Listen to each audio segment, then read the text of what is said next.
Good afternoon, everyone. I think we'll get started. I know we have many more participants virtually, but thank you for all of you who are here. If you haven't had a chance to get some refreshments, maybe you can do so afterwards. We don't allow food or drinks in this auditorium, but we do have some for you out there. Thank you again for joining us. I am Cesarina Thompson. I am the Dean of the College of Education, Nursing and Health Professions here at the University of Hartford. And I would like to welcome all of you who are joining us today, either virtually or in person, for this panel discussion focusing on the recruitment and retention challenges facing the teaching and healthcare professions. This is an especially serious problem because teachers and healthcare professionals are so critical to our overall well-being and our ability to lead rewarding lives. Having access to a quality PK through 12 education is, of course, fundamental to being able to achieve our personal and professional goals, but we must also have good health in order to pursue our goals and fully engage in life. I'm joined for this event by an illustrious panel of experts who will help us to navigate this important conversation and share their experiences and insights with us. Before I introduce our panelists, I want to provide an overview of today's event. We will engage in a conversation with our panelists for about the next 75 minutes or so, and then have about 15 to 20 minutes for Q&A from our in-person as well as virtual audience. For those joining us virtually, we will be monitoring the chat, so feel free to enter your questions at any time during our discussion. And for those of you here in attendance, please raise your hand if you would like to ask a question, and someone will come to you with a microphone so we can all hear your question. Now for some introductions. We are fortunate at the university to have strong community partners who provide invaluable support to our students and to our programs. Some also provide their advice to us as a college by being members of our Board of Visitors. And we are pleased that 3 of them are on our board, are joining us on this panel today. I want to preface the introductions by saying that all of our panelists are highly accomplished leaders in their profession, but in the interest of time, I will be highlighting just some of their achievements. I do invite you, however, to check out their organizational website. If you read all about their backgrounds and the impact that they've had not only on their organization, but on their respective profession in general. So let me begin by Peter Cordeau, immediately to my left. Peter is President and Chief Executive Officer of Norwalk Hospital, and Peter also serves on our board. He began his career at St. Mary's Hospital in Waterbury, Connecticut as a registered nurse in intensive care. Over the years, Peter served in various nursing leadership positions as well as managed care roles at Aetna. He understands and appreciates the various perspectives of physicians, nurses, and support staff. In 2013, he joined Sharon Hospital as Chief Nursing Officer and was quickly promoted to Chief Operating Officer and then Chief Executive Officer. And he successfully led the for-profit to nonprofit merger of Sharon Hospital with HealthQuest in 2017. In 2019, HealthQuest and Western Connecticut Health Network merged to create Nuvance Health, and Peter became president of Norwalk Hospital, which is now part of that system. He's very active in the community, including workforce development, and serves on several nonprofit boards. His extensive clinical experience makes him a uniquely qualified leader. Peter received a Bachelor of Science degree in nursing from the University of Connecticut and an MBA from the University of Hartford. Yay. Thank you for coming. Dr. Lisa Zapatka, Senior VP and Regional Chief Nursing Officer for Trinity Health of New England since 2018. Lisa has comprehensive health experience in nursing and clinical operations, fiscal stewardship, and strategic planning. She's recognized as an energetic, highly visible leader with intuitive skills for effective communication, team building, innovation, and generating results through relationship. She has proven expertise in creating a positive professional environment in both union and non-union organizations, achieving high quality and positive patient care outcomes. She's a nurse executive who's creative, adaptive, and resourceful, and thrives within the challenging healthcare environment while committed to a patient-centered focus. Among her awards in 2017, she received the Rhode Island College Charles B. Willard Professional Achievement Award for Distinguished Career Achievement. Lisa received a BSN from Rhode Island College, a master's in nursing from the University of Rhode Island, and a doctorate in nursing practice from Wilkes University. And Lisa also serves on the Board of Visitors for ENHP. Thank you for joining us, Lisa. Dr. Leslie Torres-Rodriguez is the superintendent of Hartford Public Schools, one of the largest urban school districts in Connecticut. She was raised in Hartford and a product of Hartford Public High School. She has served as an education leader in Greater Hartford for over 2 decades. Prior to her appointment as superintendent, Dr. Torres-Rodriguez was acting superintendent and the assistant superintendent for instructional leadership within Hartford Public School, where she provided culturally courageous leadership to support the comprehensive improvement efforts of a network of 11 schools. Prior to that, Dr. Rodriguez taught at behavioral science at Capital Community College and served students and families at Goodwin Technical High School as a school social worker. Her most recent awards include being the recipient of the 2022 Association of Latino Administrators and Superintendents Latino Superintendent of the Year Award. She was also the recipient of the 2019 Connecticut Association of Latino Administrators and Superintendents Award for Educational Leadership. She currently serves on the Hartford Promise Board and co-chairs the Mayor's Cabinet for Young Children in Hartford. She received a Bachelor's of Science in Human Development and a Master of Social Work from the University of Connecticut, and she earned a doctorate in Educational Leadership from Central Connecticut State University. And Hartford is one of our key partners for our education preparation program. So thank you for your collaboration with us. Dr. Mark Benigni has been an educator for over 25 years and is in his 13th year as superintendent of the Meriden Public Schools. Dr. Benigni was elected also as mayor of the city of Meriden for 4 terms. Among his many awards, he's the recipient of the 2020 Digital Superintendent of the Year Award from the American Association of School Administrators and the Consortium of School Networks. Dr. Benigni led Meriden Public Schools to be recognized as a 2021 Innovative District by the International Center for Leadership in Education and a 2021 District of Distinction by the International Society for Technology Education. He was the president of the Connecticut Association of Public School Superintendents, and he has authored not one, but several books, and his latest being The Great Equalizer, 6 Strategies to Make Public Education Work in America, which was released in April 2022. And if you haven't seen it, it's a great read, and you should really pick that up as well. And Mark is also on our Board of Visitors, and I forgot to mention, Mark is also one of our alumni from our EDD program, so thank you for being here, Mark. Louis Bronk is the Assistant Superintendent of Personnel and Talent Development for Meriden Public Schools. His work includes the direction and oversight of all personnel functioning for the district and supervision of the district's high school principals.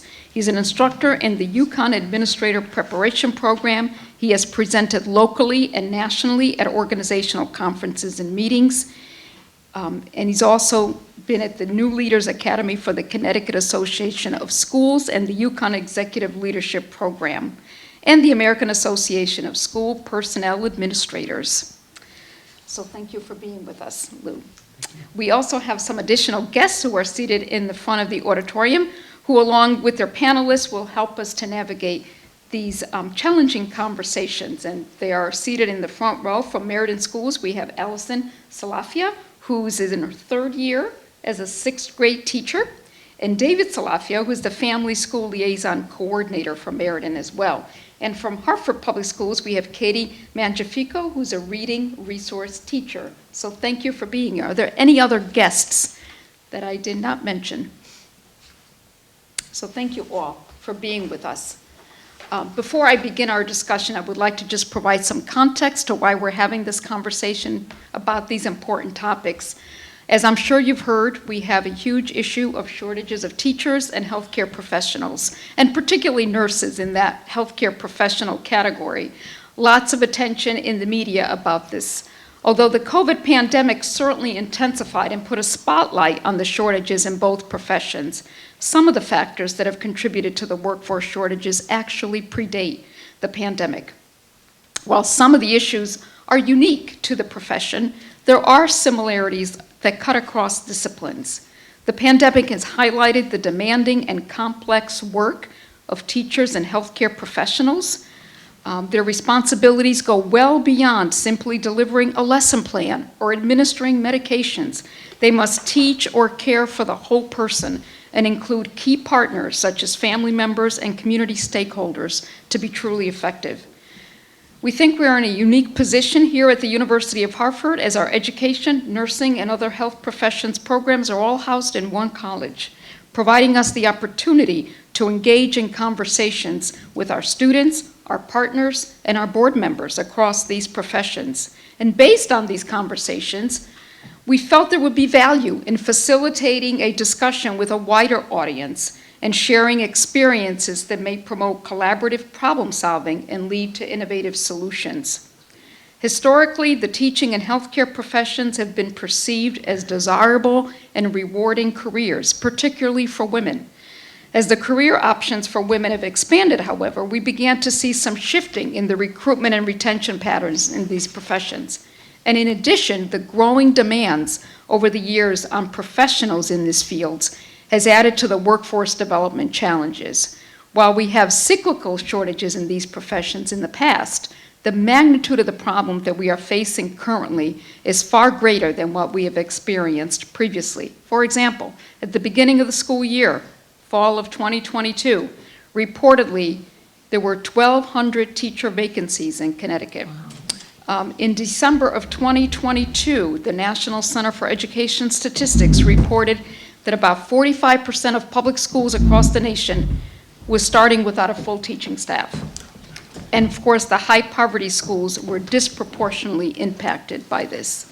On the healthcare side, nursing has perhaps received the most attention with regards to workforce shortages, given that it's the largest segment of the healthcare workforce. While the vacancy rate in nursing varies by setting, some settings are experiencing vacancy rates in the double digits. According to one report, in February of this year, there were about 6,000 open jobs for RNs in Connecticut.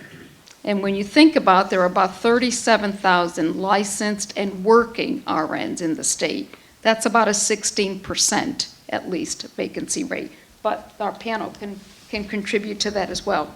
So in Connecticut and across the nation, we are seeing a focus on strategies to address this dire need for more teachers, nurses, and other healthcare professionals. We see teachers, nurses, and other health professionals locally and nationally advocating for better working conditions, and I'm sure you've all heard the phrase quiet quitting. That was popularized in 2022, although some reports say that it was well before that. And that really defines professionals who are still employed, but due to the growing pressures and demands of their daily work, they choose to reduce the amount of effort they devote to their job and do only the minimum required as a way of coping and trying to maintain some work-life balance. Of course, teachers and healthcare professionals certainly are not quiet quitters. They are passionate about their work and want to do their best for those they serve by advocating for their profession. Thus, the title of today's program, Not So Quiet Quitting. So in Connecticut, we are also grateful for the efforts our state legislators and governor are dedicating to enhancing recruitment and retention in these critical professions. For example, through the efforts of Governor Lamont and the Office of Workforce Strategy, many nursing programs in the state, including us, were awarded a grant through the Connecticut Health Horizons Initiative to expand nursing programs. On the education front, the state legislator is all over this session. We are grateful for all their efforts of the folks on the Education Committee. Several bills have been raised to address recruitment and retention and enhancement of the teaching profession, including bills that are calling for better compensation of teachers, creating innovative pathways to certification, and supporting teacher preparation programs. However, it will take some time for some of these various initiatives and investments to have an impact. And by sharing experiences and ideas across the profession, we hope to contribute to and be part of the solutions so that we retain our experienced professionals and, just as importantly, attract the next generation of teachers and healthcare professionals.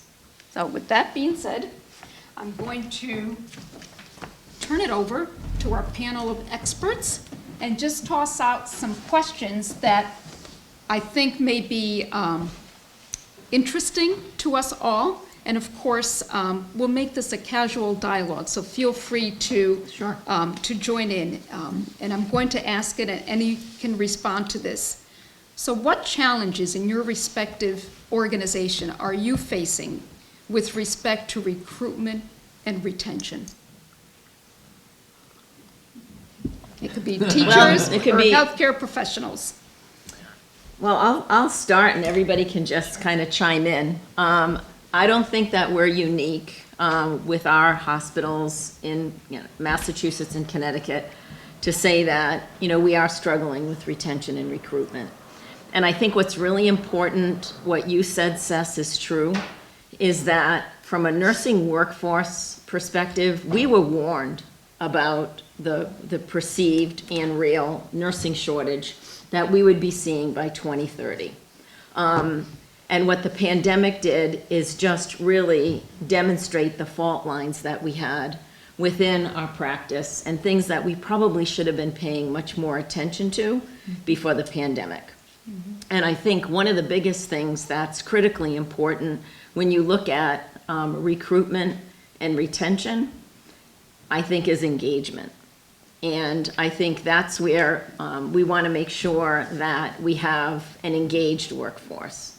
So today more than ever, in order to have an engaged workforce, they need to feel safe where they work. And I know today we heard of another school shooting that occurred with 3 children and I think 3 adults dying. So I think we share that, and that we want to make sure that when our colleagues and when our staff come to work, that they can be assured that they're working in a safe environment. And it is tough now. It's very tough because, consumers are kind of demanding, and they don't tolerate when processes don't work the way that they should work. So, we have to kind of prepare our staff and our colleagues for that. But again, primarily we need to make sure that we have a safe environment.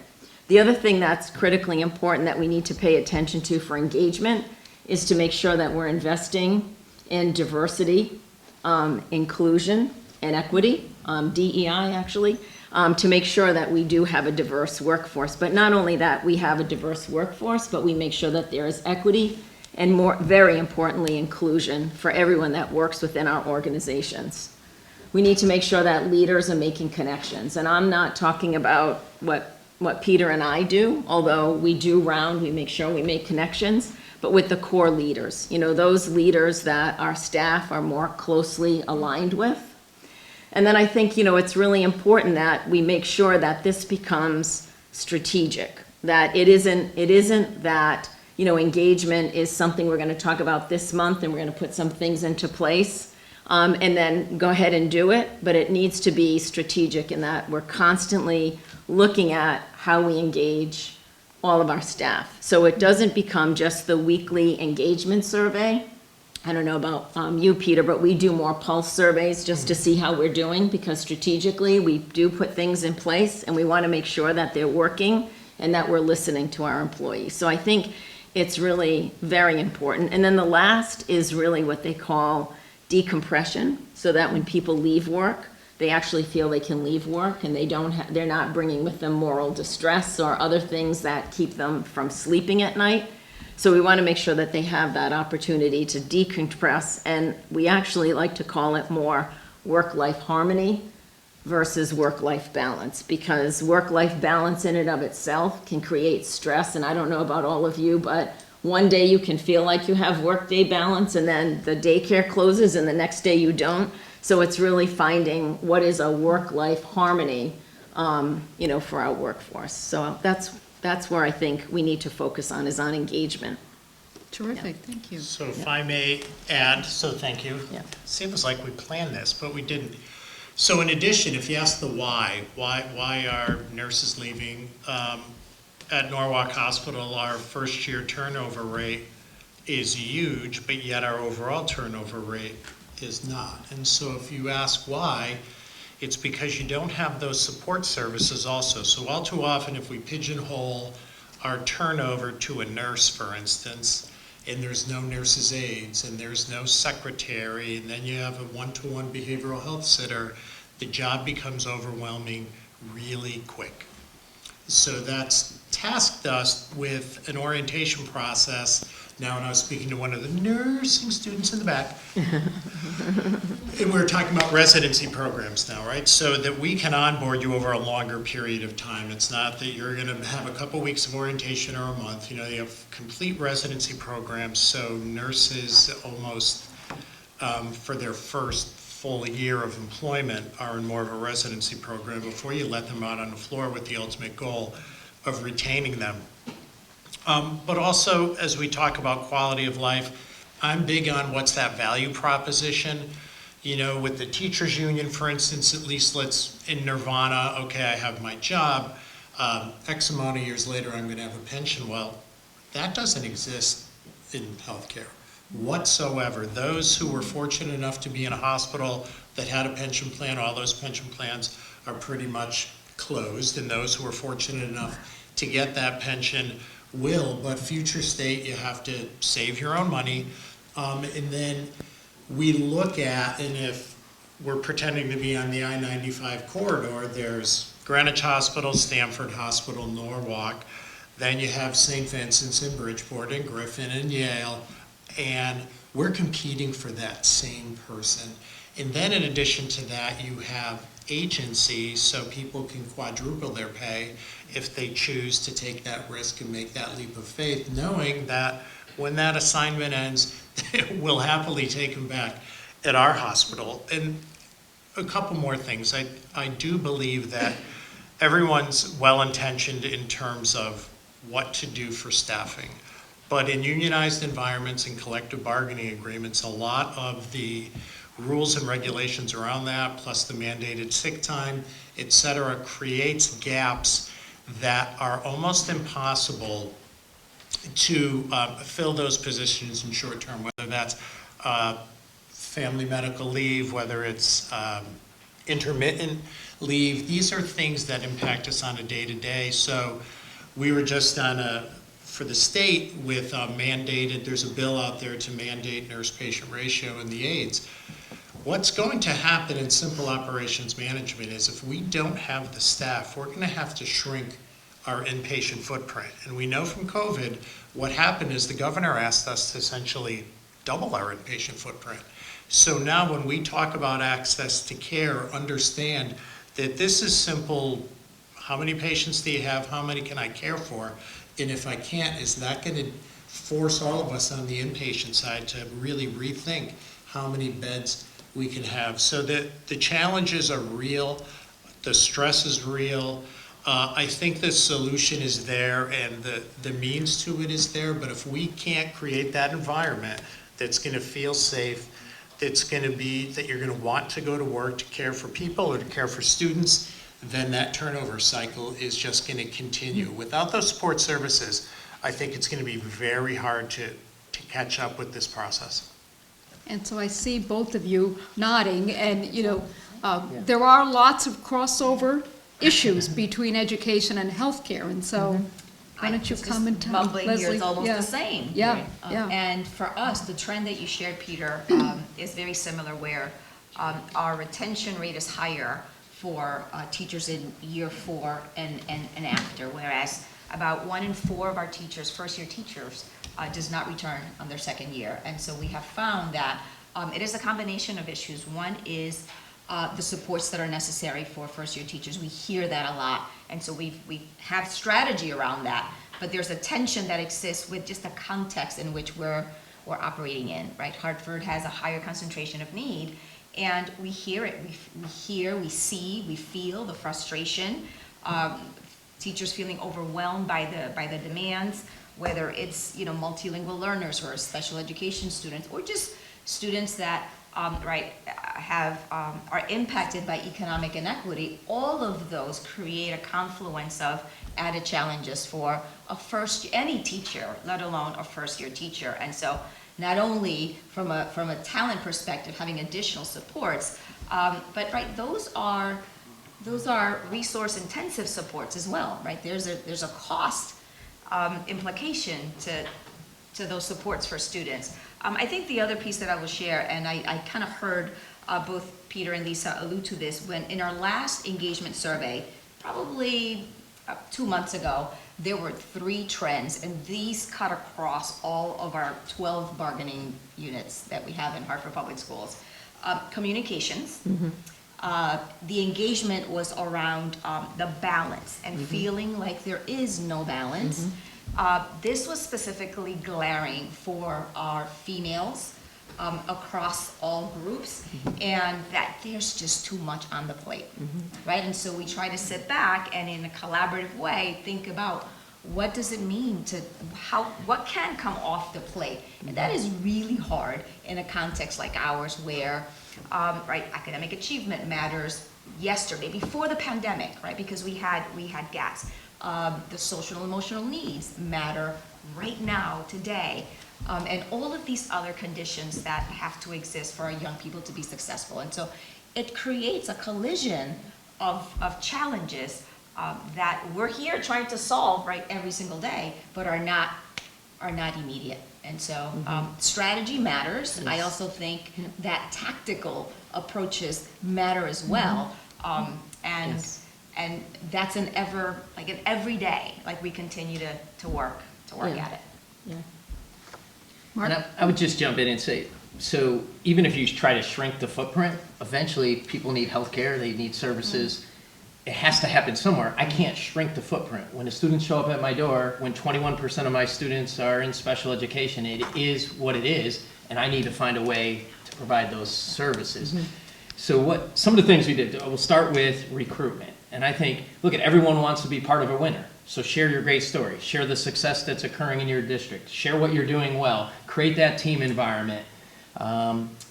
Make sure you're valuing your staff. A Thursday before the extended weekend, when they think they have a PLC meeting, that's a time to give them a t-shirt and a snack and say, hey, we appreciate what you're doing. You need to build in that base. Lou will take the picture of the candidate. We'll post it all over social media. Get them excited that they're part of the Meriden Public Schools team. We can recruit. It's the one time with the teachers union where I can set salaries. So I can give credit for alternative outside experiences. You worked in daycare. You worked in a summer camp. That's the only time I can move. Right. But I can move. But all I'm doing is stealing Leslie's people or someone else's people when I do that. For the first time, though, in Meriden, in 13 years that I've been there, we are losing folks because other districts are just overpaying for them. Like, that's the reality. So I get one crack at it, deciding what their salary is on their way in. We've probably been more flexible, but it's the same pot of money. So if you're spending more on your candidates, you're spending less somewhere else, which creates problems. With retention, and Allison's lobbyist here, and she can talk better about her challenges in her first year and her second year, and how we're going to do everything we can to retain someone like Allison. So with retention, it's what opportunities can we provide for teachers? Opportunities to earn, to supplement their income. So whether that's coaching, whether that's tutoring, whether that's running clubs and activities, whether that's doing online professional development over the summer with Otis for Educators or other opportunities. So yes, this is what you're going to make, but I can tell you if you really want to be involved, here's a way where you can make $10,000 more a year. Getting that information out. Giving them opportunities to sign up for Leadership Academy programs and other professional development options that meet their interest areas as well. Giving our staff some selection on what level they want to teach. So let us know before you apply somewhere else because you've always wanted to be a middle school teacher. Let us know you want to be a middle school teacher because anyone who's a good teacher, we're going to want to keep them in district. And I think the other thing is letting teachers know we're here to be of a support. So let's face it, the teacher eval system we have doesn't work. We don't get rid of people anyway. So the system we have in place is flawed, it's broken, it's not working. We give teachers a one-page teacher dashboard. It's their reflection. We use the same gauges we use for students. Attendance, behavioral, so how many referrals are you writing, just classroom referrals, and then we match the students from day one until the testing window, and how did your students progress? They see their attendance in relation to other teachers in their building, in relation to the district average. They see their test scores in relation to their building, the district average, the state averages. They know what job they're doing, and then we're like, well, we're here to help. So what do you need now? Do you want to visit a colleague who's getting great results? Because anyone who comes into either of our professions, their heart is in the right place. They're doing it because they care. They want to give back. They want to be part of something larger. They want to feel like they're making a difference every day. And so those are some of the strategies we use. The way we're getting ahead in the game is we're hiring people on the spot. Like, we're not waiting anymore. Like, principals, we can't, usually you like to see the candidate, but I'm going to get you a candidate, because if I wait, you may not even have a candidate. So we're doing more hiring on the spot. We also run a teacher development program, a teacher support program. Luke could speak in more details about those. So getting our college students back in our high schools to sub, to get exposure, it's been great. Well, even if it's 2 weeks, we'll take it, because that's 2 weeks we know we need someone. We'll take them back in the system as well. And I think the other thing we do is we try to celebrate success. So when teachers are doing a great job, we have star performer awards, little ribbons that they put on their doors. Just as we celebrate students for the success, we want to celebrate our teachers when they do a great job as well. What we keep hearing over and over again, and it's coming to a head now, is people are leaving our district because they don't want to deal with the challenges and the behaviors that they're dealing with in an urban district. They don't want to deal with parents that they feel they can't have a reasonable conversation with. Like, that's a real challenge, and if anything concerns me about where we're heading in education, especially urban public education, that's my concern. And that's the number one feedback we're getting for teachers is the classroom management. There isn't a college program that can prepare teachers for some of these behaviors they're seeing in the classroom. Yeah, and so that was a pretty comprehensive response by all four people at the table. I think the only thing I'll add is, and it's just kind of piggyback what was said here, is I think one of the biggest challenges we have is the challenge of choice and opportunity, right? There's so many different things that people can do, whether it's the high school student thinking about what they want to major in college and where do they want to go, the college student, trying something and figuring, do I want to stick with this or do I want to try something else? The first or second year teacher who's tried it for a couple of years and they're thinking, okay, like, this is going to be hard. Can I do this for another 30, 35 years? Or that veteran teacher who's been here for a while and now is thinking, okay, is it going to be easier in that suburban environment, or do I go work online and make the same money or maybe more, but then I can work from home or work from the beach? These are the things that we're grappling with, and so I think some of the things that Mark alluded to, and some of the rest of the panel, is you have to create a culture where people want to be, right? And you have to work on that on a daily basis, and that really comes down to leadership, right? We've done a lot of work in terms of what are some of the major impacts what are some of the major things that impact the school, and a big thing about that is leadership and who the principal is, right? And so we have to make sure that we work with our leadership team to make sure that they're thinking about the culture, they're thinking about the people, they're thinking about it from a human perspective, and they don't lose sight of the fact that it's a tight labor market. People have options, and so if you don't treat them humanely and support them, they're going to go elsewhere. And so to me, that's one of the biggest things that we work on. We want to create a culture where people are attracted to come, and once they're there, they're going to stay. Well, all I can say is I'm glad that we're in different professions, because I would not want to go up against you with everything that you're doing. But a lot of energy, but I think it's the same for us, though. I mean, as I'm listening, we're doing very similar things.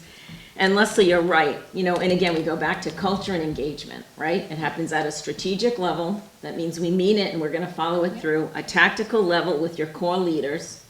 And then you can't forget the third, and that's the individual. There is a personal accountability for engagement. And that's why when you were mentioning how important leaders are, and you were mentioning the dashboards, and we have dashboards, we have a lot of outcomes that, we look at. It's really having those conversations, which really shouldn't be difficult conversations, but asking people, whether it's the person that always came to your professional governance meetings, and all of a sudden now they're not coming. It's the leader saying, hey, do you have a few minutes? We need to talk. Like, help me understand, like, you used to be, like, you are such a great member of our professional governance, but you haven't been to the last 3 meetings. Tell me about that. What's going on? Or it's the person that's coming in late, or doesn't seem to have the same level of enthusiasm. Leaders need to have those conversations. And again, it can cause conflict, but we have to be able to do that, so that we then create that level of engagement and develop the culture that we need. But I just think that, it's really important that it's an all-in kind of equation when it comes to engagement. I also, had to say, when you're talking about the different things that you're doing that are very similar, we're also looking at flexibility, right? Just like education, you can work 7 to 3:30, you can work 3 to 11:30, you can work 11:30 to 7, or you can work 7A to 7P, or 7P to 7A. And if you work in the ED, you have a few more other times, like 11A to 11P, 3A to 3P. So there's a little bit more in the ED that you can work, but you have to admit, like, we have start times and we have finishing times. So we had to really look at, how can we really listen to our workforce who needs this flexibility for work-life harmony, and how we had people do, like, looking at how can we actually share a full-time position so that people could actually schedule their time for appointments, bringing their children, or have a partner that they can work with. And when you say about what happens, I have 2 daughters, both work. One's in education, and the other is a nurse anesthetist. Both children, both have small children in daycare. So what do you think happens when someone has COVID in the daycare center? All of a sudden, it's like, oops, sorry, your room's closed today. And then it's sort of like, Mom, is Dad busy today? Or what do you think's going on? Or all this, right? So it's the different stressors that, I mean, we had stressors, but I just think they're very different today, right? So I just think that we had to look at, okay, how can we be more flexible? And the other thing too is looking at retirees, and I'm sure you have them too. And what the pandemic did is it really accelerated retirements in nursing. Did you find that too? Yes.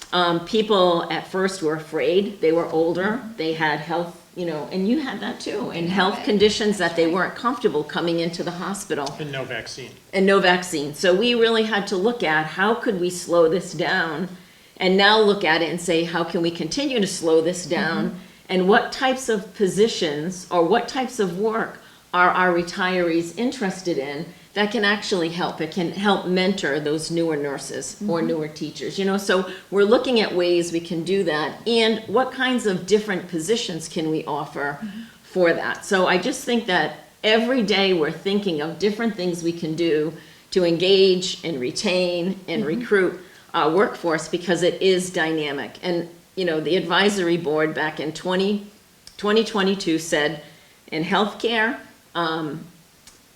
recruitment is really, a sum zero game. Just know that everyone's your competitor. And also, and I'm not quite sure in education, and we have health disruptors. So we have the Walgreens, we have the CVS, we have proliferation of urgent care, and we have a lot of new startup disruptors that are also taking staff away from us because it's a different way of doing healthcare. So we're up against that too, not only just the traditional healthcare systems where nurses work. We had one thing for the next question. So, and Ches heard me drone on about this because I'm a big proponent of blowing up old historical, primarily financial models as it relates to staffing, and 5 widgets to 2 widgets to 1 widget, that's a floor.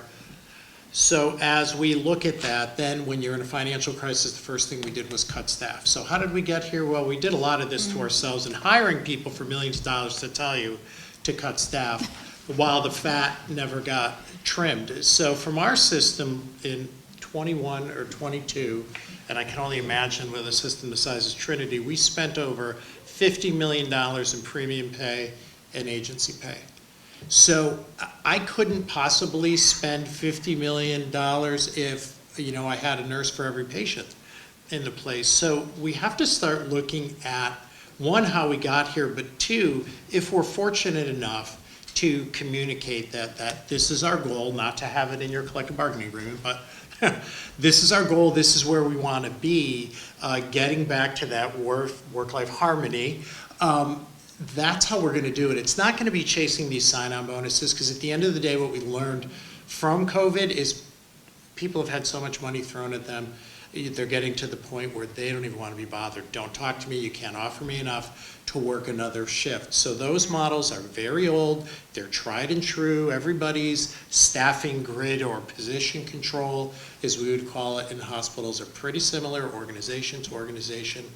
And we have to start there. We have to really bring in a new set of leaders and bean counters that are looking at this in a different way, because when we retain that employee and keep an engaged staff, they're on sick less, they're going to show up to work, you're not spending that money, they're going to be more likely to tell their friends how great it is.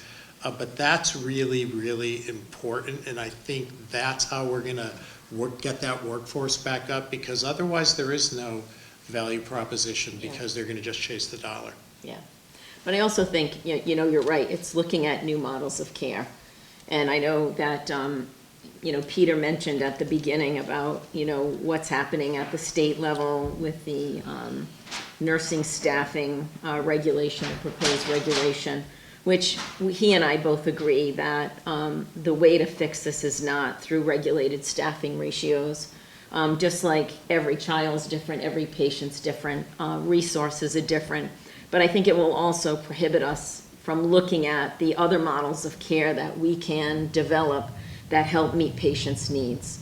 And make sure, and I think you mentioned this, that our nurses are doing the work that we want our nurses to do. So you look at the value versus the non-value add work, and Peter mentioned sometimes those other individuals that help the team aren't there, but we have to make sure that they're there, to make sure that they are, able to take care of the things that we know professionally that's what they're educated to do, so that at the end of the day they feel like they've contributed and they like their job. So I think that's the other thing that we're looking at from a model of care perspective, and looking at how does that team meet the needs of a certain population of patients. It might not look the same in the ICU as it does on a med surge or an orthopedic unit. Do you know what I mean? So it's really being able to work with your colleagues, have nursing involvement to say, okay, this is different. How are we going to approach this? Because it's not a 1 to 5, 1 to 4, 1 to 3 equation. It's much more complex than that.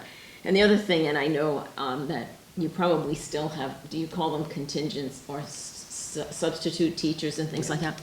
So one thing that has been really successful for us when we're talking about flexibility is we created a regional flow pool.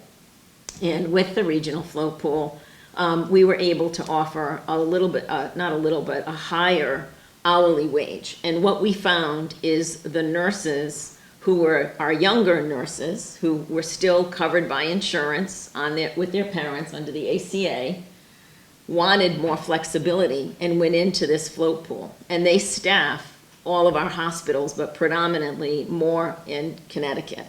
And we have over 150 nurses in that regional float pool. So again, it's listening. It was a way to keep some nurses from traveling, which would have taken them completely out of our network, and be able to meet the goals of at least beginning to look at how we continue to staff with our own nurses. So that's how I think we just need to kind of be light on our feet and constantly shifting. I think I will kind of double click on, you're not using the word innovation, but that's what's coming across, right? And like we're still wearing the same pair of glasses. Follow me, right? So we are still trying to solve for a model that already was not working, certainly not working for the majority of the students that we, in our context, that we serve. So we're still trying to solve from that perspective. And so I hear you, right? What we're trying to do, right, $10,000 more, or right, a lead connector stipend, which is what we're doing, and all of these things, that's great, but we're adding also to the plate of what our teachers, right, are doing. They want to have those leadership opportunities, I get that, but those are not sustainable. Well, maybe they are from a financial perspective in your space, Mark, but I'm like, they're really not sustainable. And I have an 11% vacancy rate, and it's not for lack of trying. We have our marketing that is fully focused on culturally, responsive strategies, and it's gonna take looking at it from a very different perspective. And, I mean, the mental models don't necessarily exist yet. I don't know if it's gonna require new leadership, or, I mean, we're here, it's like, this is it, right? Because we're not gonna wait for anyone else. But I do think that it's gonna require small sets of pilots and innovations, because, right, we can't scale fast. Maybe someone else can, but, you know, in a context like ours, we can't. And we're looking forward to doing, we're gonna launch our innovation network in Hartford, where we're gonna have 5 to 6 schools that we're gonna examine some of these different models, but we know that that takes time. And it also takes trust from the community in trying to have a different setup where it might not be 24 students to 1 teacher, that it might look very different so that each learner, right, their needs are addressed the way that they deserve to be addressed. And so I think it's all of this that we're talking about, and a completely different shift in our mindset, and obviously in our practice as well. Yeah, and to your point, Leslie, so one of the things that I've talked about to different leaders and some of you on the board, you are right, that sometimes we throw money at the problem. You know, for example, at the state level, we're looking for more teachers, more nurses, more healthcare professionals, but we're not changing the system in which they practice. And so, coming from an academic institution, I'm really interested about, and I'm sure some of our students and faculty here, how can we better prepare our future teachers and future nurses and healthcare professions that are coming into a system that is very different than what I certainly came into as a nurse, and that I'm sure you came into as a teacher. And I still think the best experience is being in there in the classroom with the what I think students. too. So we may have to look at the college model differently. Your teachers may not be teaching students in front of them. They may be sitting in my schools observing their teachers helping run classes for us. Yeah, and I think the environments were much more stable. I mean, I started in nursing when we did cataract surgery in the hospital, and people stayed for 2 days, and they had wooden blocks against their head so they wouldn't move their head. You know what I mean? So you look at how far we've come and what isn't even done in the hospitals anymore. But the hospitals, they're just not that same stable environment, you know. There's what we call a churn, you know. Back in the day, a patient's length of stay might be 7 days, you know. Then it shrunk to maybe, you know, if you recall, then it was 5 days. It was like, oh my God, we're getting them out in 5 days, you know, and now we're looking at 3 days, you know, observation less than 24 hours. So the environment is a very, very quick and dynamic environment. And I think also, and we've seen this, especially with the pause in the pandemic and a lot of simulation training, you know, not having nurses in this clinical environment. As Peter mentioned, with our new graduates as well, we found that the traditional orientation of the nurse took much longer. You know, we had to focus much more on technical skills. We needed to help them adapt to this dynamic setting, the changes that were within the setting, which maybe we should have before, but I think we recognize that we need to give our new professionals the time that they need to become acclimated to this environment, because it is nothing like it was even 3 years ago, 5 years ago, 10 years ago. So I agree. I think there needs to be more of an entrenchment within or embedment within either the clinical, I would just speak for the clinical environment, but I think to absorb that reality. Yeah. Leslie or Mark, what do you see on the education side? What could we be doing differently in trying to get our student teachers more acclimated to the realities So of the setting? Go certainly ahead, having them in the classroom earlier, but you know, the social and emotional component, the trauma-informed knowledge base, and I'm not saying that teachers should be clinicians, please don't misunderstand what I'm saying, but there is an added level of exposure that is important as well. And this cuts across not just an urban context, right? It cuts across in a post-pandemic world.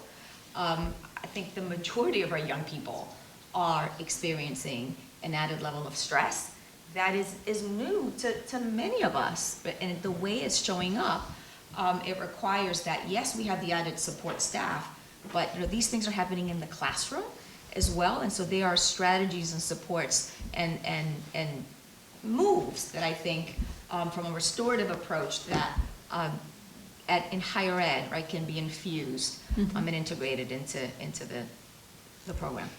I'm going to call on Allison and Yeah, Katie she's ready. because you She's are ready. you are right there, right on the front lines of teaching. Yeah. So tell when us. I did my student teaching, as I was a junior, and I did it at one school with one teacher, so I got the experience, and she signed up, and she was paid for it, and it was great. I got along with her really well.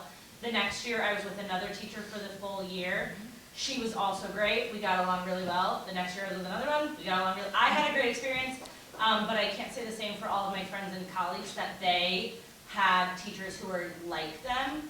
So I think in that aspect, you really only see 3 perspectives of teaching when you're in college. And I had a unique opportunity doing the TDP program, the teacher development. And also with college, they sign up, the teachers who do it. Some of them, like one of the teachers I was with, she had done it for several years, so it was kind of like going through a script with her, and she was very used to it, and I just didn't feel like we got along, but I just didn't get the experience that I needed for teaching. She really ran the classroom, and I did a lot of observation, whereas when I did TDP, I was the teacher, and everyone in the building helped out and helped me, so I got 20 perspectives of teaching instead of 1 perspective. And I think that's the same sort of with the team module that we do for the state of Connecticut, whereas I'm with one mentor for 3 years, and I would love to see that change where we can have more mentors and get different perspectives, because if you don't jive with your mentor, you're with them for 3 years. I'm sure you could change. I didn't, and I've stayed with my mentor. But I think that perspective of being with one person, that can be helpful or harmful depending on who you're with for new teachers, which can just kind of be a little stagnant. And if you're not with someone who's teaching you the way that you want to be, I'm pretty outgoing.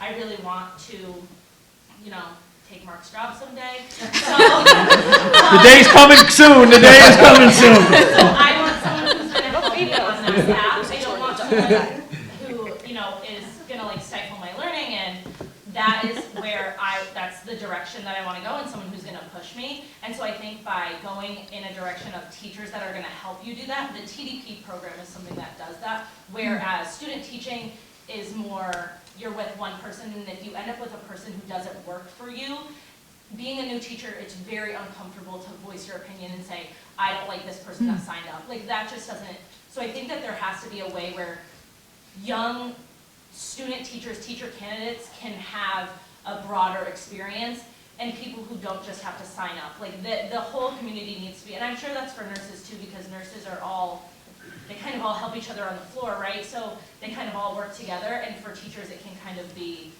one person they're with them, and that can be difficult, I feel like, at least in my experience. Thank you. Katie, did you want to add anything? Yes. Yeah. So it's been many years since I was a student teacher, but something I remember about being in my first year of teaching was I wasn't prepared to have a parent-teacher conference. I wasn't prepared to, we fill out a report card, and we relied heavily on the team. So I had a second grade team, and they had to train me to do that. So something that is, we have been doing in Hartford is having the lead mentor. And so I run a 12-week kind of crash course for new teachers, and we model a parent-teacher conference. We fill out a report card together. We fill out a special ed report. That's something that's stressful for them. They don't know how to do it, and they don't necessarily want to always ask. So having them more prepared for things like that, and having someone like me who's, they can come to all the time, has definitely helped to retain teachers during this time. Great. Thank you. And I think I'll just add, something that we've tried to do with our student teachers is start to implement a cohort model where we have 6 or 7 student teachers in one building and 6 or 7 cooperative teachers, so they can all work together, share their student teachers' share their experiences, the cooperating teachers can learn from each other, but also student teachers can kind of talk and get to know each other and learn from each other. And that model has been successful and helpful as well. So it's not just that singular touch point that you're getting throughout that 12-week experience. Meriden was not an option for me. I was not at a Meriden school for my cooperating teacher. And we just assume the match is right, but we know sometimes it's not, and that's okay. It's no, Yeah. we're not picking fault. The match may be right, like some students do well with one teacher and not well with another. It's the same with our student teachers and their placement. We're not giving enough thought to that. Kind of what Lou described as our way of making sure you get exposure to 6 or 7 different views, and I think that's been helpful. Yeah. Great. I think I heard all of you say that there were different challenges for the new teachers or new nurses and healthcare professionals. You're seeing a lot more turnover in that group versus those that are more seasoned. Can you talk to sort of some of the strategies that you're using to try and retain? And at the same time, what can we do as educators to really prepare those new teachers and new healthcare professionals for your settings? Well, from a nursing perspective, especially for new graduate nurses, and Peter mentioned this, and this is really the onboarding and the orientation. So we use a program called Viziant, which is an evidence-based transition into practice. What I did mention is we had to kind of augment that with more technical experience for the nurses, and we commit to that for 12 months. So that does help with some of the mentor-mentee elements. We want to make sure that our nurses do have a mentor that they can reach out to, and that can guide them through not just the preceptor, on the unit that they work with. Same thing, there are some preceptors that nurses with one preceptor, they do really well, and there are some other nurses who might not do as well with that same preceptor. So with our nursing professional practice staff, we make sure that we have, I'd say bi-weekly meetings to make sure that, the orientee is kind of staying on track and getting feedback. Because if it's not working, we want to change it, right? We don't want that person to feel like, oh my gosh, like for the next, if it's 12 weeks on a med-surg unit or 3 months in an ED or a long time in an OR, we want to make sure that that match is there for them. The other thing that I think is really important with new grads is beginning the discussion of career planning and career coaching. We're actually looking at a technique called a journey map, and we've done it in patient experience. Like what is the journey of our patient through our hospitals, and we're doing the same thing, and we'll be doing the same thing with our new grads as a touch point. So when you sit with them and you discuss what their journey will be like as a new grad, that also includes different touch points of when. Like, where do you see yourself after a year? Where do you see yourself in a year and a half? Is there a specialty that you really want to practice in? Because we can start beginning planning that for you. Oh, you want to be in the OR? Okay, then how about if we start on 7-7, which is our surgical unit? You'll get very, accustomed to taking care of surgical patients, interactions with surgeons and surgical residents, and make that pathway to be able to do that. So I think it's really important that the onboarding is done in a meticulous manner, that you're open and listening to make sure that you're hearing that things are going in a positive direction, but also at the same time engaging the new graduate on the career that they have within our hospitals. And I know even with you with Nuvance, it might not be what we have at our hospital. It might not be what you offer at St. Mary's, but if you want to get into a cardiovascular ICU, we can do that either at St. Mary's or at St. Francis. So really looking at how we can not only keep individuals within our ministries or within our hospitals, but also how we keep them within our region. So I think those are some key things that are very important. I think flexibility too, and being open and flexible to that. I think similarly, discussed right at orientation. So like on day 2, I get to see all the new hires, whether they're nursing or not, and talk about that career pathway, right? That, like the old days, you know, my father worked for the power company, where people are like, oh, if I can get a job in the phone company, this will be great, I'm set for life, right? Well, we want to say that, you know, at any entry point, wherever that entry point is, whether you're a nurse's aide or not, you can go all the way up to get your doctorate on our dime. Here's the path to do that, and let us show you how. So what we've done also, and I'm sure you probably have a workforce development one, but I'll jump the line here, is have 10-week orientations with high school students to come into and learn everything, whether it's the, you know, sterile processing to accounting, you know, to valeting a car, all the way to the clinical roles, to just say, you know, a hospital's a little city. There are a bunch of different careers in here, so don't think that just because you don't want to be a nurse or a doctor or something like that, that a hospital isn't a place for employment, but still offer those same entry points and still offer that same career advancement within the system, whether it's at my hospital or at another hospital within our system if you want to advance your career. So again, it gets back to that value proposition. What can you do? How can you do it? And how, if you walk in our front door, that you can leverage the entire network for your career, and then really describe the art of the possible as you project their career and what their interests are. Thank you. Anything you want to add, Mark or Leslie? Yeah, Or Lou? I think for us, with our new staff, I think one of the most important things is how are you showing them the windows to your district? So what are their first couple days within your district looking like? So we are very intentional about bringing our new teachers in early. We have a new teacher orientation. Gosh, it's 3 days of really providing them with a lot of different information, but it's also introducing them to a lot of different people in the district that can be a support to them. So oftentimes the people that are presenting to them or doing a workshop are folks that will sit down with them and talk to them after, share their information so they can reach out and have another touch point within the district. We try to extend that throughout the next year or two by providing professional learning specific to that cohort once a month at least, so that those individuals are getting together in person. That kind of was disrupted a little bit by COVID, but we're working back to that. But we found doing it in person was important because we're getting our new staff together again and get to know each other, become a little bit of a family as they're progressing through their career, and then providing them different topics that are going to be supportive of them. And then I think it's looking at some of those individual situations, right? If a teacher is really struggling, we're providing a lot of support. You know, is that grade level or that building the right fit for them? Trying them in a new school the next year. If for some reason that's not working out for them, we found that can help quite often, quite a bit. You know, I think particularly with some of our younger staff, they want to see that there's different opportunities, different pathways. If they want to do something else within your district, whether that's to be a coach, to get into different leadership positions, whether it's department leader or subject area specialist, maybe thinking about becoming, you know, an assistant principal, things of that nature. So letting them know what opportunities are there, and then having programming to kind of introduce them to those topics and give them some training that aligns with that.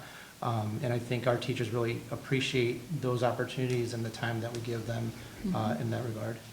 Great. Only thing I would add is also, we do a climate survey for students, staff, and parents. And I'd say for staff, look, it's valuable for all. Everyone wants to know their opinion's valued. Everyone wants to know that they can give a message. But for new staff who might not be comfortable, some of our veteran staff, you don't need a survey. They're going to tell you how they feel about what's going on. But for some of our newer staff, to have an anonymous survey where their results and their data gets, and then we share that openly with, so each school will see where they're at, where their data points were, but also in a comparative nature. Like, we're not hiding anything. This is what it is, and this is where we're at. And I think from there, then, you open up those great discussions between school to school. Like, well, how can your climate be so good right now when we're struggling? So those conversations are helpful. And then I think then it's up to us as a central office team when a principal is saying, look, I don't know what's going on here. And the advice could be simple.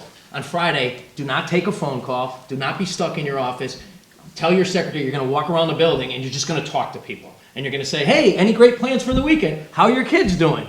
Hey, I heard you got a new car. How's it going? How do you like it? Like, be visible, be approachable, and get out there. But the pace of this work lately, you're down staff. The pace of the work is locking people into offices, And it's making them operate as leaders completely different than they ever wanted to do it.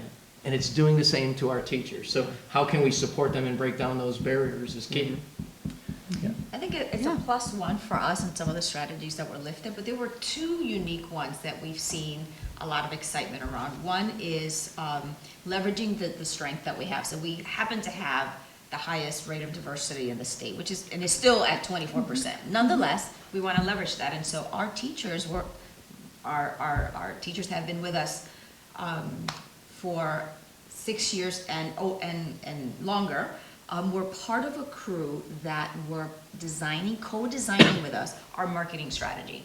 And so they were not only the face of the strategy and the marketing, but they were also behind the scenes helping us with, what does the layout should look like? What should the message around representing Hartford and our community be? And so leveraging those strengths, and it was also a way for us to connect to the DEIB commitment that we have around making sure that everyone feels like they belong. And so that added layer of agency, we also saw that it was exciting for teachers that were part of our career pathways work. So we have advisory boards for all of our 7 pathways. And so we made sure that we added the number of teachers that we had sitting on those advisory boards. And so yes to those traditional leadership opportunities, but when they see that they can also be co-creators in programming, we've seen that there's an added layer of engagement. Great. Definitely. So you mentioned workforce development, and so I wanted to follow up on that.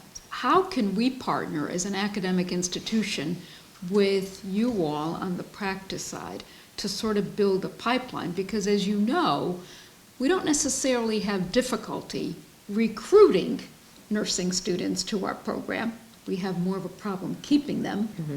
With education, it's sort of like the reverse. I mean, we really have not been able to recruit the number of future teachers that we need. We're not unique at the University of Hartford. I mean, over the past several years, the number of students enrolled in education preparation programs really declined right across the country.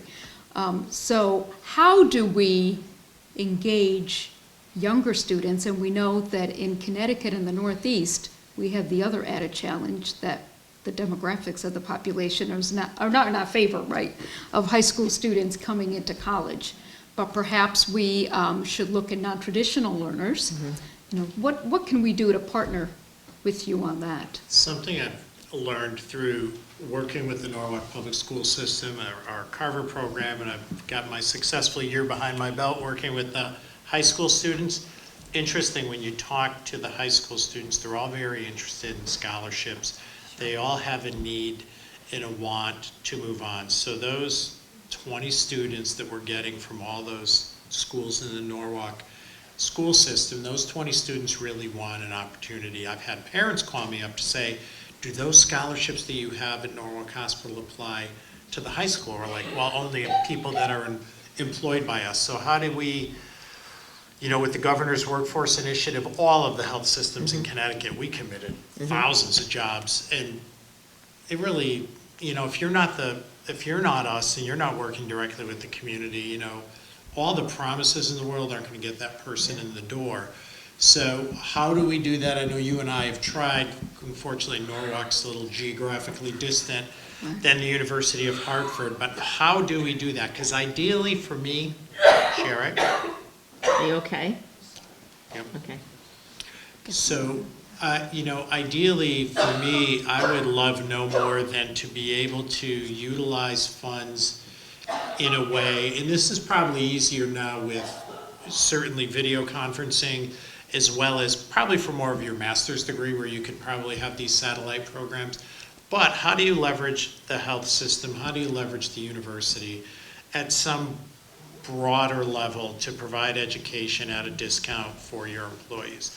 I think that's going to have to be it, and/or from a state level, as we look at the future, what's going to be that subsidy for those in education, nursing, and the healthcare professionals? Because I think that's going to come.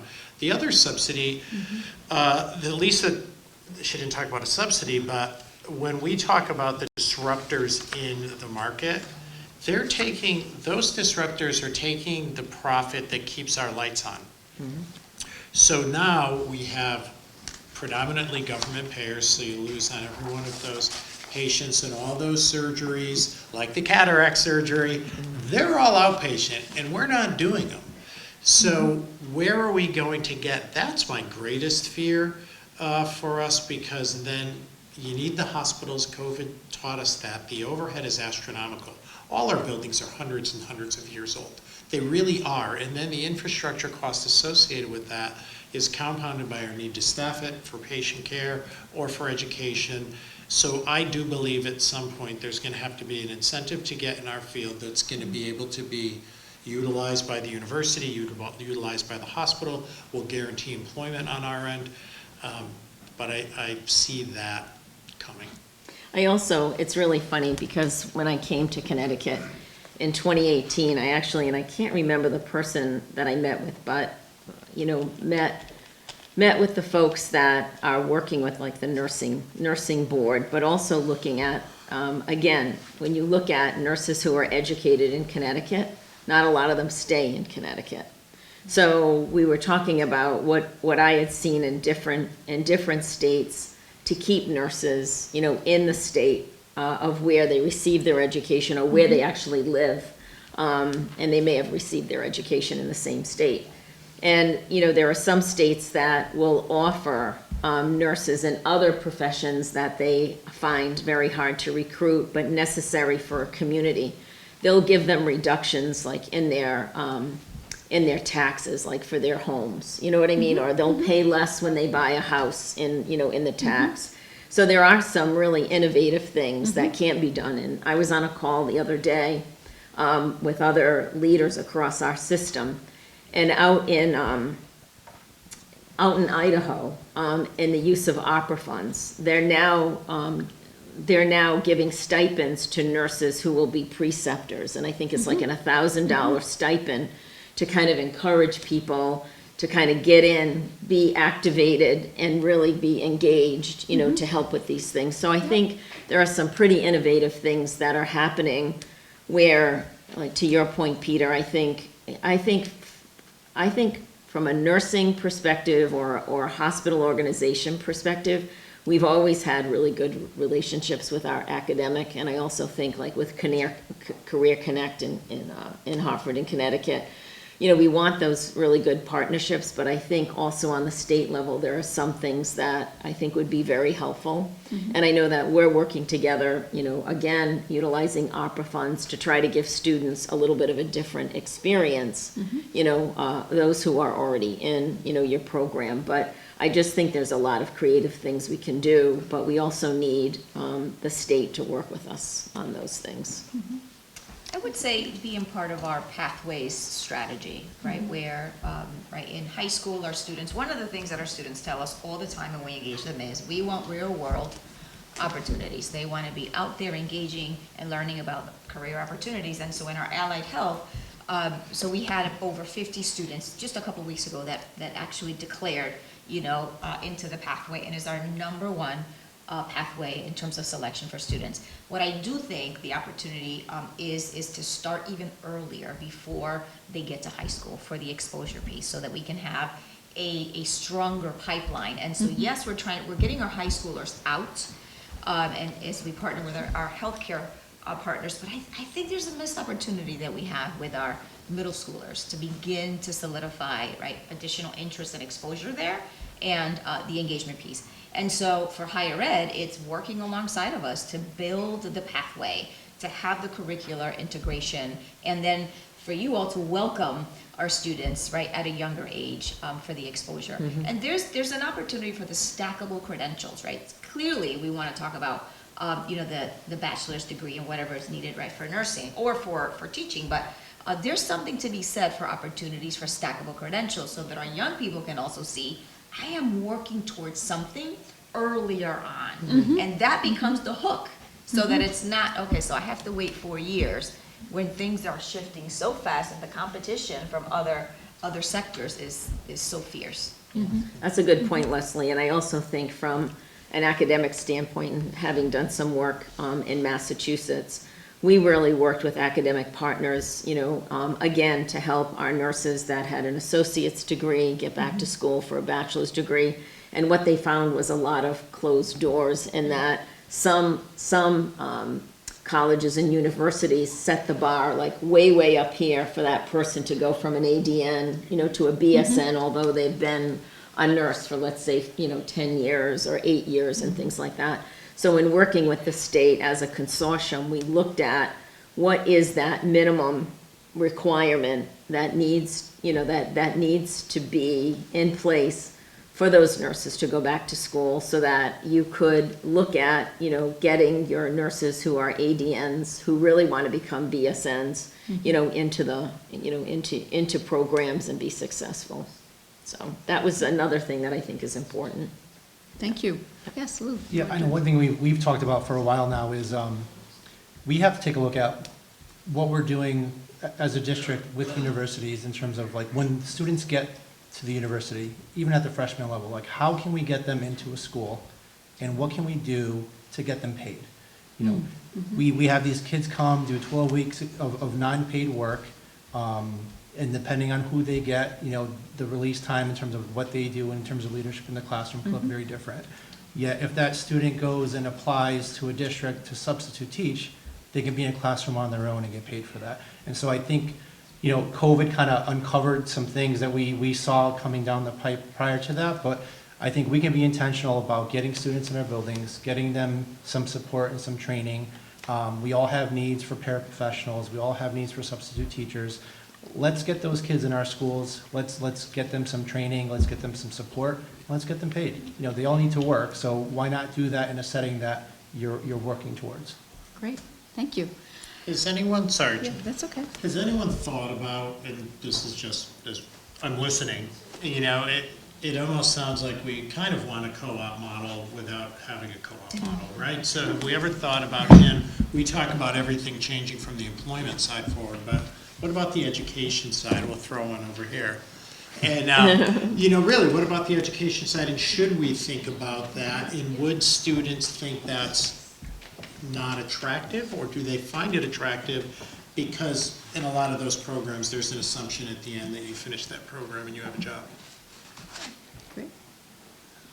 Well, thank you all. We're at the part of the program where we'd like to hear from our audience, either virtually or here in-house.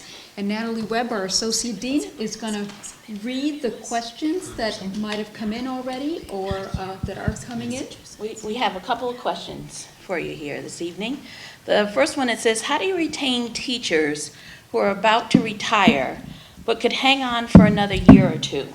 For example, a kindergarten teacher who could be a reading specialist. That's a perfect example, a different role. Reading specialists, instructional coaches, and or just support staff for a grade level team. I mean, we can get so creative, so please don't go. Yeah, and I think the other thing is we poll our staff once a year to see is there another level, another grade level, another school building that they might want to work in within our district. And I do feel having that choice and maybe trying something new and trying something fresh does keep people in a little bit longer, so having those opportunities as well. Awesome, thank you. I think this is more of a comment than a question. It says, I'm wondering if due to the high demand for hiring teachers, we might be overlooking the importance of teacher quality. Yes, you always worry about that. I think, even the health officials with us tonight have the same concerns. But I do think the bar gets held high when you're on the job. So the worry of that is worried, are we putting someone in who maybe didn't get as much training or experience? We might be. But it's up to the individual districts then to keep the bar high and make sure that they support those candidates through the process. So that would be my answer. Like, I think we as a district need to protect ourselves and make sure that those teachers have the skills they need to deliver effective instruction and make sure that they're challenging their students every day. And we have enough data, we'll know if they're getting the job done or not. Do we have any questions from the audience? Oh, okay. This is a question for Peter or Lisa. It's about the travelers. And I hear so many stories about loyal nurses who stay on the job, committed to the institution, loyal to the institution, working side by side with a traveler who is making twice what they are making, 3 times what they are making. And it's very discouraging, number one. And sometimes these travelers have quit that institution and gone back as travelers. I mean, how are we handling that traveler situation? If you don't mind, I'll start. Yeah, you first. Okay, so, okay, I have to just, give me 1 second, okay. Because when we talk about, contract labor in organizations, if I could just, 2 sentences, talk about that structure, that when we look at the cost, and Peter mentioned, $50 million in premium pay and contract labor pay for new Vants, we're probably double that with the 92 hospitals that we have. And again, we want to make sure we have the staff we need to care for patients. One of the vendors that we use, I will tell you, during the pandemic, at their close call for the stock market, their margin was up over 400%. So for contract labor staff, the contract labor vendors are making at least, at a minimum, 21 to 24% off of every hour that nurse works. So although the nurse might be making $80 an hour or $70 or more than that, the vendor is making 24% more. Okay, that's just what the nurse makes. So they, and during the pandemic, I don't know about you, Peter, but we were paying upwards to like $250 an hour for a nurse. And again, that was the right thing to do because we needed nurses to take care of patients. So it was what it was. We just said, okay, we need nurses. But I think that when you look at what we've done internally as well, just like in any organization, there is a community standard for how you pay people, and you can't shift from that because you're bringing contract labor, into your building, right? We cannot just say, okay, we're paying $150 to this vendor. We have no idea really what the nurse is making because that's between the vendor and us, but we know that they're taking anywhere from 24 to 40%, 30%, of what we're paying them. So we don't really know what the nurse is making, quite honestly. But we can't then make that shift. And, I can't speak for Peter's organization, but I can tell you when we had some windfalls, what we did do is increase our nurses at the bedside. We increased their wages. It cost us probably about $10 million to do that because we wanted to stay competitive and we really wanted to make sure that we were paying them competitive wages. The other thing too, when Peter mentioned premium pay consists of some contract labor, but premium pay is overtime and it's also bonuses. So there were times in our organizations that if nurses worked extra above their hours, whether they work 36 or 24 or even per diem nurses, and if they picked up a critical shift, they could have been making anywhere from $100 an hour on top of their wage to $50 to $75 to $25, depending how critical the shift was based on our volume and the need for our patients. So again, I think what I'm trying to say is as hard as the statement that, we're not, that how do those nurses feel shoulder to shoulder next to someone who is a contract labor nurse? I can understand that feeling because they are loyal, but at the same time, I would hope that our leaders are expressing to our nurses, and this is when we get back to core leaders, communication, that we're doing this because right now we have a surge or we have a vacancy rate and we need to do it. And we're doing it so that you have time to decompress. So if this contract labor staff that we're bringing in means that you're not working exorbitant hours, that you feel like you don't need to come in because there's someone else to take care of a patient, you know, the guilt that we carry as nurses that we're not helping our colleagues and patients, that's why we're doing this. And at the same time, when you want to work extra, we're going to reward you with critical shifts at the same time. So I think it was really just important to understand that on average, we don't know what that nurse is making. It's between the vendor and it's between the nurse. They might be sharing it with staff, but throughout the pandemic, even now, we've tried very hard to demonstrate how much we appreciate not only our nurses, but our clinical staff who are showing up, coming in extra, working the hours so that we can meet the needs of the patient. But you know, when you talk about contract labor not being sustainable, we just would not have been able to say, okay, this tranche of nurses is now making $75 an hour. We need to change that. It's just not a paradigm that we could sustain. What a surprise. We start with the similarities between education and health, and we'll probably end with it. Because if we can't find OT, PT, speech language services, psychologists, we're paying contracted labor, and we're paying a higher rate as well. And there's little we can do about this. The other thing that we pay a higher rate, if we can't educate the student within our own district, and we run many in-district special ed programs, but now I'm struggling to staff some of those programs, I would even be receptive to saying, do they deserve a pay differential if they're working in these high-need programs? I'm not sure how our union would be about that pay differential or how we'd have to do it. But the special ed outside providers are completely non-regulated, so they're charging what they want. So if we're going up 4%, they're going up 12%. Yeah. And that's where we've had some discussion with the rest providers, and at least there, I feel like there's at least an openness to have a conversation. So we have the same problem in education that you have in health with that. Mary, I think there's a question back there. There's a Thank question you. over there too. No, I was just jealous that you could pay the nurses more if they stayed later. You know, when we don't have a teacher, we just have to split the classes in half and send them to the two others. Right. Well, Right. And they each teach 40 kids that day, and they stay And it's- till 9 o'clock with the parents, and Yeah, well, it's not a given. we even pay them. Right. Peter can tell you it's not a given. You can put out critical shifts and people are just tired and they don't work them, Right, so we have to they can figure. go home. Our Right. teachers can't go home. Oh, true, true. Right. And they Understood. don't get any Understood. more money Yeah, for staying. understood.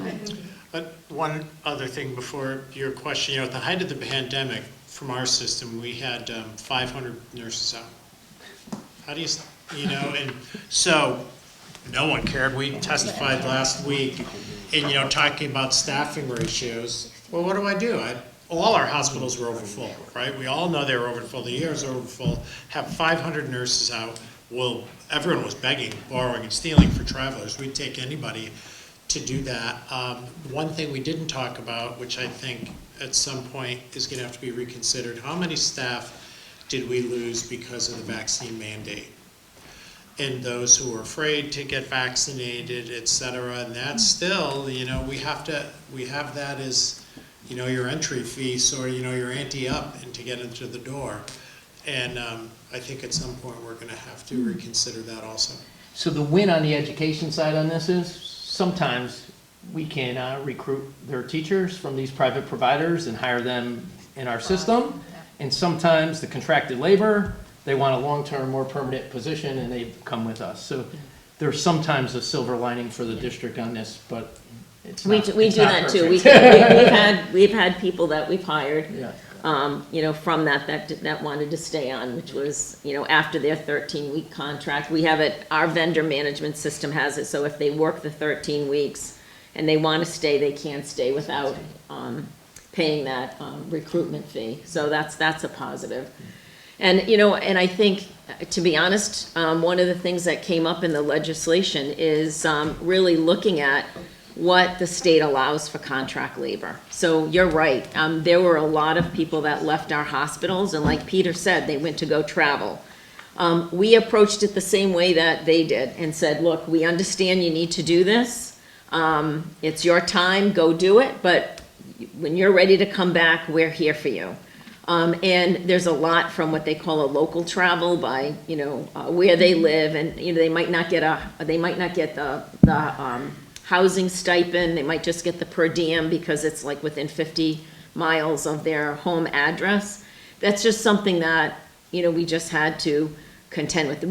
I don't believe that we had many who left us that came back to work in our organizations. But, you know, it's just, I have to say, and you probably saw it too, you know, when you see a 24-year-old that's leaving and they're gonna go to California and make $12,000 a week.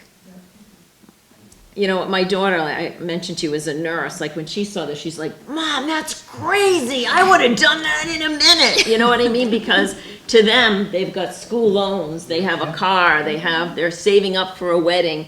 You know, so we just said, you know what? You're wonderful. I'm sure you'll do well. You'll learn a lot. But when you're ready to come back, please come back to us because our door is open. So. Thank you. I know you've been waiting. Yes. So as district leaders, how do you express the needs of your districts to state legislatures and the State Department of Education about some of the pressures that they're applying? I'm a special education supervisor, and CT says the new data management system has driven people crazy. I've had more teachers come cry to me or say that this might push up their retirement as a result of them rolling out the system in a haphazard manner that hasn't really been piloted well enough.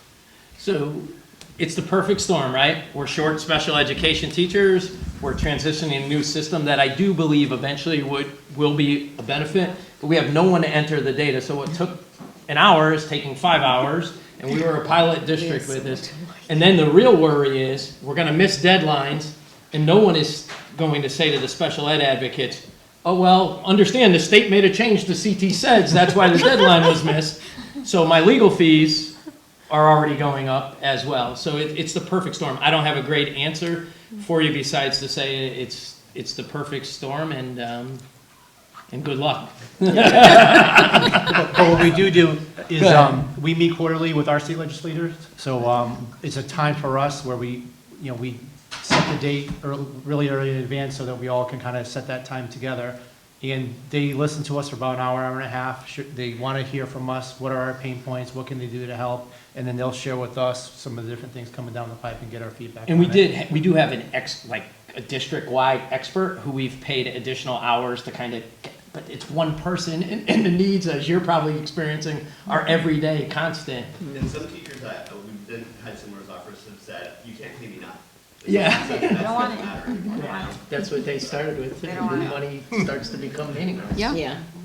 Okay. I think we have Great another- question, though. Great. I have two more that have come online for you. Is there a process for choosing the cooperating teachers?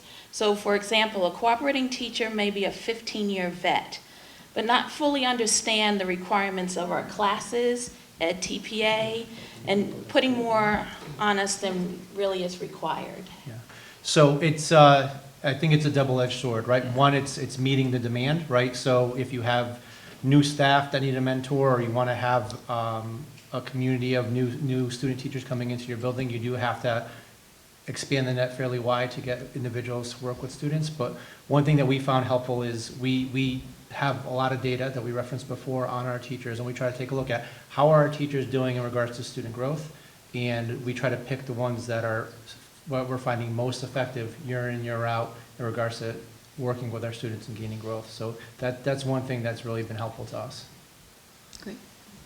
And then the next follow-up question is, in terms of what was mentioned about paying student teachers, how do you think it would affect the cooperating teachers, knowing that the student teachers are being paid? Oh, that's a good question. Yeah, so I think that we have to take a look at the model in general, right? And I think we referenced it before, I think Mark might have referenced it earlier. I don't know that one teacher overseeing one student necessarily has to be the model. I think we can be a little bit more creative in regards to what that looks like, specifically gradual release time and having different individuals oversee a handful of students. But I see it now. There's students that come in and do an excellent job running a classroom. They're freshmen in college. And sometimes student teachers come in and they can't handle a classroom after the 12-week experience. I think we have to take a look at it a little bit more individually instead of just saying after this 12 weeks, this person's ready. That's funny, we're looking at that for precepting and nursing as well. You know, it's generally been a one-to-one, and then looking at, because we lack preceptors, as part of the staffing challenge and looking at, is there a balance to that? Do you know, like at what point can a nurse possibly help precept another person? Do you know where, depending on where they are in their stage? Yeah. I think it gets back to, we're still looking at the model through the same pair lens, right? Right. Question, yes? Thank you. Hi. I work at Quinnipiac University School of Nursing, so I'm appreciative of all of the work that you all are doing. I wanted to ask you a little bit, Dr. Thompson, especially about recruiting more nurse educators into the academics. We know there's a big pay disparity between providers in practice and then coming into the university. So I'd also like to ask our clinical partners about joint appointments, your openness to have your nurse leaders come and teach the next generation of nurses. Yeah, that is really, a challenging problem, and I don't know that it's going to go away anytime soon, especially for our state board regulations, for those of you who don't know. So in the state of Connecticut, a clinical educator has to have at least a master's degree in nursing. There are some waiver opportunities, but they're not easy to get. And I know that there's some work at the state legislature looking at that now. So it is the pay differential is of course there. I know when I was recruiting faculty, when I was teaching nursing, what we try and do is talk about the advantages, the benefits of teaching, that you could still do that perhaps on a part-time basis and still practice. It gives you a lot more flexibility. So that's always good. It is a rewarding opportunity to teach full-time, even though the pay may not be the same. The work is quite different. So, I always used to tell candidates that as well. When you're a nurse, and you're working full-time, it's nonstop. I mean, there is no opportunity to slow down and be creative or write or do something like that. I mean, it's just, you cannot compare the work in the two fields, absolutely. I mean, the demands are different, yes, but the pressures, quite different, from an academic to a practice setting. Would you agree? I do. One thing though, if you turn back the hands of time with hospital-based nursing schools, that was a different animal, they were amazing clinicians, and then that gets turned on its head.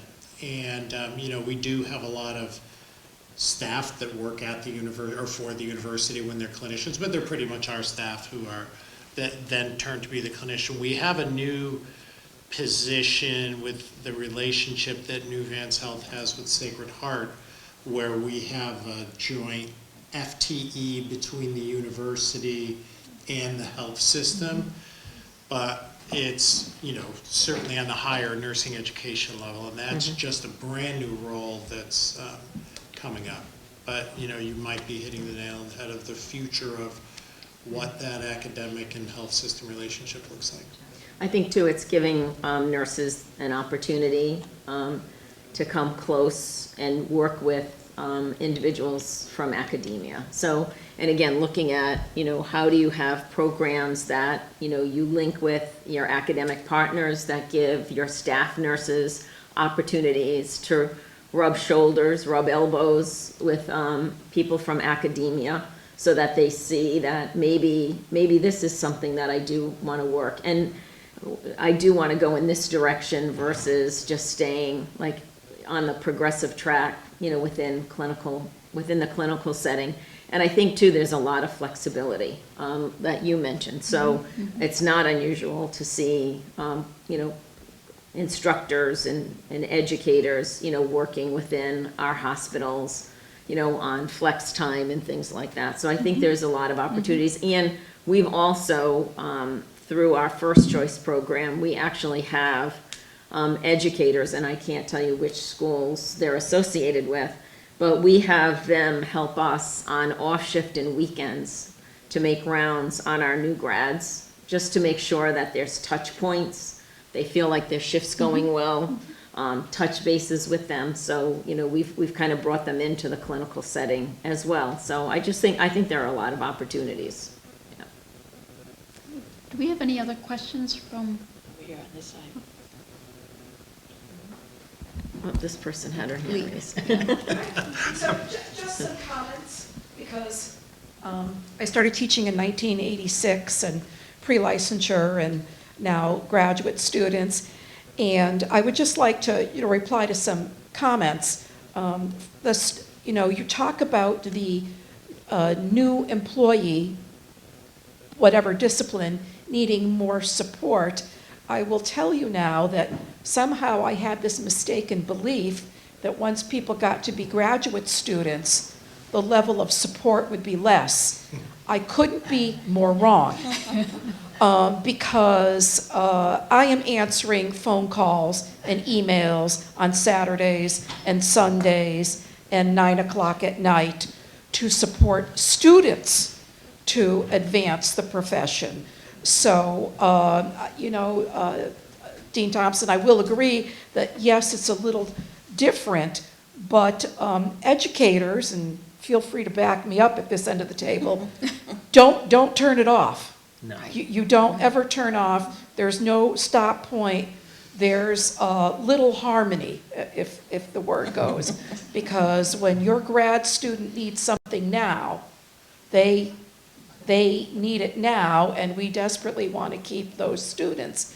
The other observation, which is sort of I don't quite get, and this is in nursing, not in education, is new grads are coming out now wanting to work 24 hours a week, 2 12-hour shifts, and they can't even fathom the thought of working, like us seasoned individuals, 40 hours and picking up some extra time.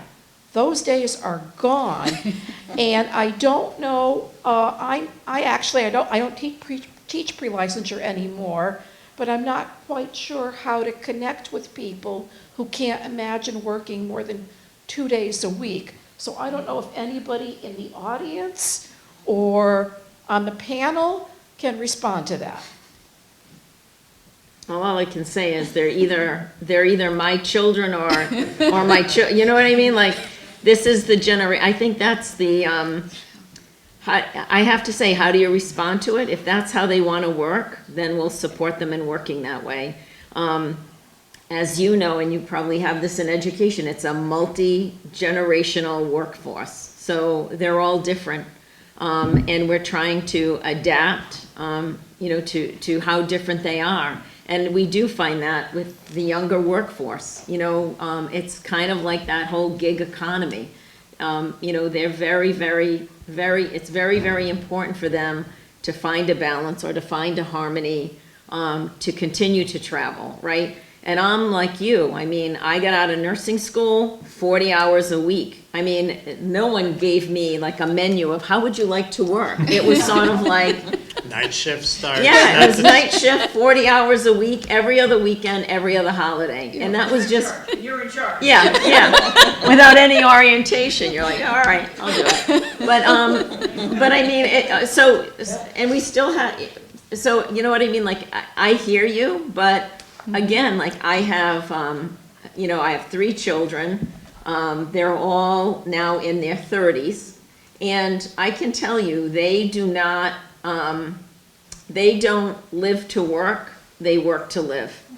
And feeling that they like their work, feeling that they have a connection with their leader, and feeling that they have balance is really important to them. So I see that in them. So when and I just try to keep that, when I hear, that's kind of what our workforce looks like, and things change too, right? Economies change, status changes, and sometimes those individuals may want to work more time, you know what I mean? Or go per diem for a while and then come back. So we're just trying to meet everybody where they live, not only in that way, but also communication styles, right? And benefits are irrelevant to them right now, right? So where healthcare benefits might be relevant to me, they're irrelevant to them. If they can participate in 401k, great.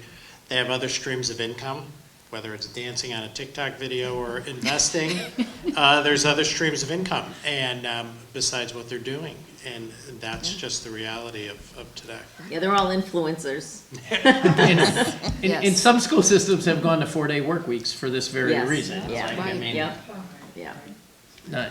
not here yet, so don't get any ideas, Allison. But if Allison told you the hours she works, the club she supervised, I don't know what happened, but she took the complete opposite approach Yeah. because we got her coaching 3 sports, running clubs. I'm constantly convinced to work less, so I have 12-hour work shifts. Unique, you're unique. That idea. We're gonna go into nursing. All right. So we are actually over time, but I'd like to thank you all for coming and for participating. I want to really thank our panelists. Thank you.